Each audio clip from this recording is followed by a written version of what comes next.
ইমাম সৈয়দী পৃথিবীর বুকে 3.5 লাখ তাফসীর আছে। এই তাফসীরের ভিতরে টপ 10 10টা আছে।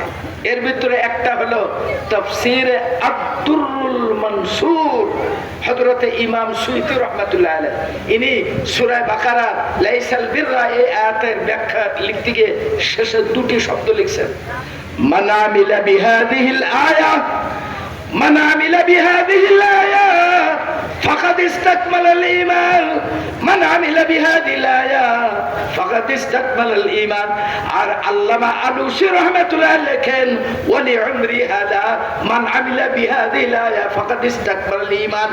এই আয়াতের ব্যাখ্যা করতে গিয়ে মুফাসসিরিনে কেরাম লেখেন রাসূলুল্লাহ সাল্লাল্লাহু আলাইহি সাল্লাম নিজের জীবনের কসম করে বলছেন, যে ব্যক্তি সূরা বাকারার 177 নম্বর আয়াত সিহাতুল ইতিকাদ, হুসনুল মুআশারা, তাহযীবুন নাফস অর্থাৎ আকাইদ তাসাউফিকায় 3 ভাগ আমল করে, রাসূলুল্লাহ আল্লাহর কসম করে নিজের জানের কসম করে বলছেন, আমি নবী শিক্ষা দিলাম, সাক্ষ্য দিলাম তারা কামেল মুমিন।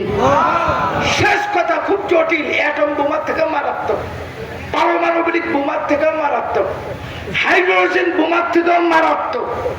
এর থেকে বড় কোন বোমা যদি দুনিয়া কোনদিন তৈরি হয় তা হবে। ইমাম সৈয়দী রাহমাতুল্লাহ লেখেন, ফামান আমানা বিহিন্না ফাহুয়া মুমিনুন ওয়া মান কাফারা বিহিন্না ফাহুয়া কাফিরুন।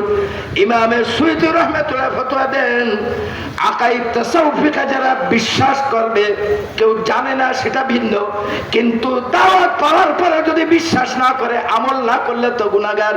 কিন্তু যদি বিশ্বাস না করে, ইমাম সৈয়দী রাহমাতুল্লাহ লেখেন, যারা বিশ্বাস করবে তারা মুমিন, আর যারা বিশ্বাস করবে না, জানার পরে বুঝানোর পরে ঘাড় তেড়া করে থাকবে, এরা আর মুসলমান থাকে না।